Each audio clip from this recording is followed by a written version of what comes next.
Hi everyone. Today we will be speaking about the taxation of charities and looking at the reliefs and risks within this area. Taxation of charities is an extremely broad topic, one that shouldn't be sort of put into a little bubble. But what I'm going to try to do is a little bit of an overview to begin with, and then after the overview, we'll look into one or two areas for some detail advice, what can be done as advisors, and that sort of way, because it's really quite a broad area.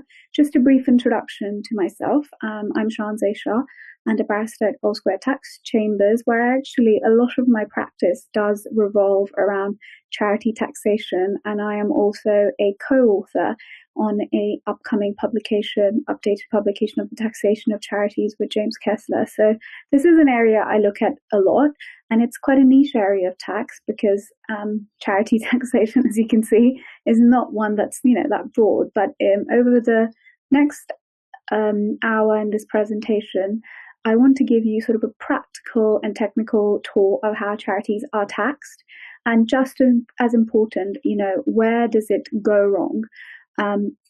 Mostly, charities sit in quite a favorable tax regime, but the issue is that the access to those reliefs can be quite conditional on strict compliance,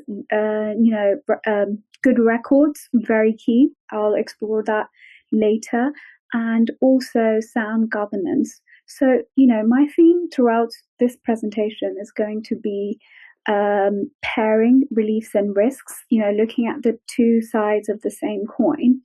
And I will also draw on some applicable case studies so we can talk about it, and then look at how one can structure these things the right way, and also when things go wrong, what to be done, and how to look at a bad example and see what was not done right and make sure you don't do these things if you're advising a charity, or you can look for early signs of sort of danger, as per se.